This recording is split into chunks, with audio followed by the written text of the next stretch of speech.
Again immediately. All right, so that I And just ran mid sentence. I was cut off. We're just going to continue with our little conversation about the drug war in North and South American politics. Race is an interesting idea to bring into it. yeah, that's of course another big part of it is that that there's a large segment of voters which these days are almost all in the Republican Party, but used to be more bipartisan, that will pretty much back anyone that wants to beat a black person. Yeah, and, It's and their hence the disparity between the penalties for crack cocaine versus powdered and cocaine. yeah, and I mean that's just totally ridiculous because like people could just evade it by converting their crack into powder cocaine, and Besides then which, crack cocaine has less cocaine in it because they take powdered cocaine and add bisodium phosphate to it and cook it till it's a solid block, and then it's crack. So it's a lower percentage of cocaine than the fucking shit they start with. Is yeah. that not absurd from a chemical Yeah, perspective? the people that write the drug laws don't seem to actually know anything about drugs. It's very odd. They never do. It's the whole problem with fundies not reading their own books. You know what I Yeah. mean? So anyway, this is actually a really good segue into what our initial fifth segment was going to be, which was Harry freestyling on Agent Lemon. So Yeah. Harry, why don't you just start? And like I said, I'll interject some Well, things to make it not you for that 10 minutes. that it's a long story how this was developed, but me and some people who strongly wish to remain anonymous were we were sort of bored one winter, and that we ended up talking about drugs, and we had this kind of idea of that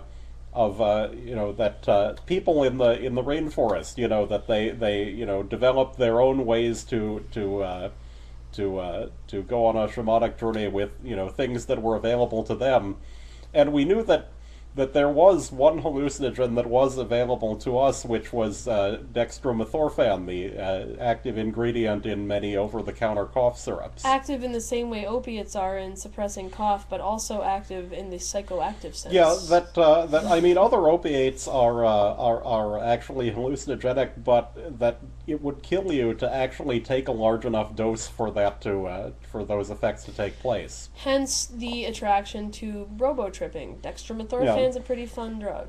So what did y'all do? Well, that we realized that just drinking the cough syrup is pretty nasty. Gives you a big fat stomach ache because of the glyphosate? Well, there's many cough syrups contain ingredients that are actually designed to make you vomit, so that you won't take too much. so that you won't take enough to trip.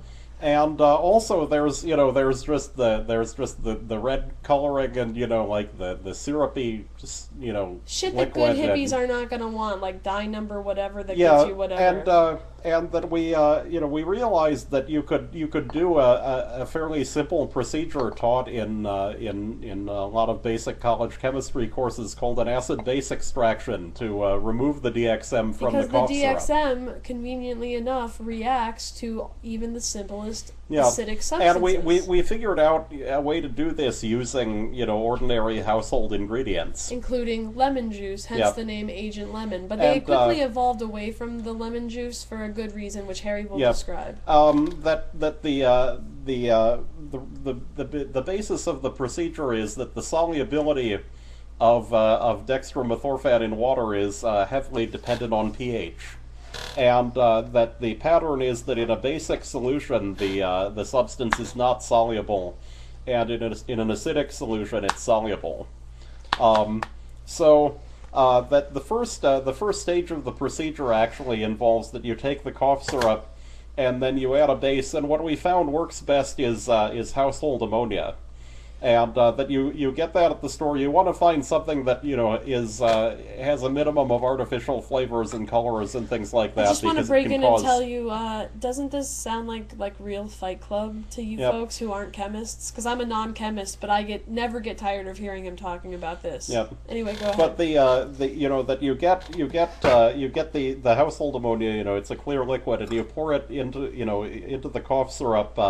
And from an 8 fluid ounce bottle, which is a typical dosage. And by the way, when you choose the cough syrup, you want to look at the ingredients list and make sure that the only active ingredient listed are dextromethorphan and possibly guaifenesin. That's the thing I was talking about that because they there put in to make you there sick. are the there are glyphosate. some cough syrups that are extremely dangerous when taken.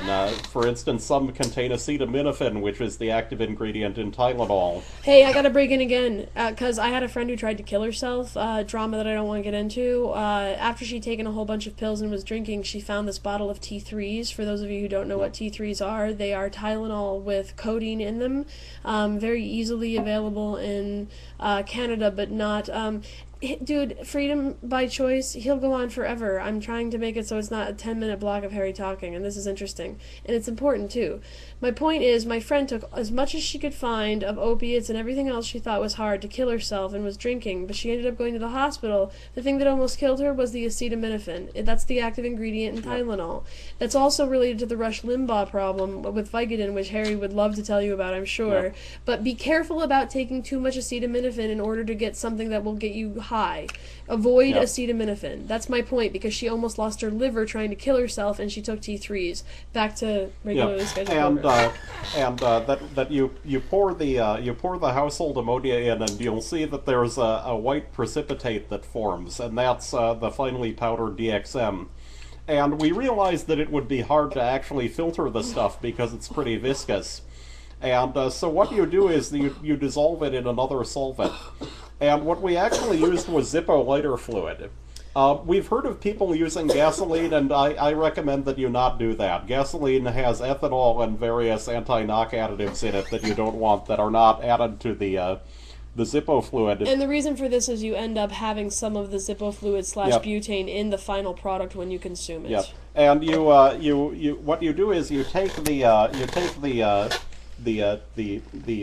cough syrup with the precipitate, and you pour in some of the lighter fluid, which will float on top, and so you'll have the clear layer of the lighter fluid, and then the bottom layer of the cough syrup with the precipitated dextromethorphan.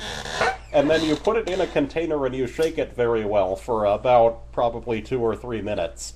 And then you let it separate back out. You will see that the dextromethorphan is no longer visible in the cough syrup, and that's because it's gone into solution in the lighter fluid. So then you try to separate the two layers. You try to get just the lighter fluid, and that we found you can actually buy something called a separatory funnel that is a piece of equipment designed Did you to buy do it at this. the Baker Lab? Because this is Yeah. important. We live in a really odd town where there's a chemistry Yeah, lab we can actually suited we for can whenever actually the fuck buy you chemical want. equipment You with can actually cash. go and It's, buy 25-cent blocks of dry ice. It's just in a machine Yeah. with a can next to it that you drop the quarters into it for your block of But- dry ice. But some people have found actually that you can just put the mixture in a large Ziploc bag, and then just wait for it to settle and cut the bottom corner off, and then drain off the bottom layer. And so then when you've got the lighter fluid left, then what you do is you mix up another solution, which is that you take about You've got a minute 4 and a ounces half. of water or so, and you put in a tablespoon of citric acid, which you can buy at the store as a canning supply. Okay, and this is where the lemon comes in, actually. I just want to say we've got a minute and a half, so we might go into Yep. another segment on this, because Harry has a lot to say about it.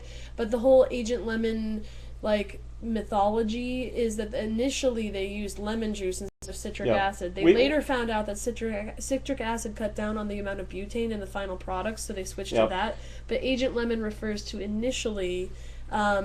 an electric toad, I don't know, where do you live? We live in Ithaca, and anyway, I just wanted to say that because we've only got a minute left, so Harry, Yep. feel free to go on as So- long as you want, but so the thing when is going to you- stop in a minute, So and you I'm going to have to mix start again. you mix the solution, the citric acid solution, with the lighter fluid, and then shake for about 2 or 3 minutes, and then the DXM goes into the acidic solution, and out of the lighter fluid. So then you do the same thing with separating the two layers, and take the citric acid solution.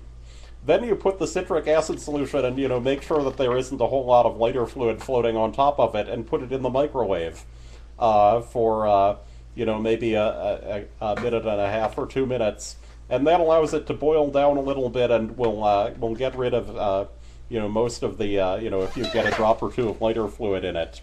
And a little and, tiny bit of butane is not going to hurt you, but and you then- want to minimize your exposure to shit And then, like that. and then it's instead of being in all that syrup, the DXM is in about a shot or so of liquid that you can easily drink.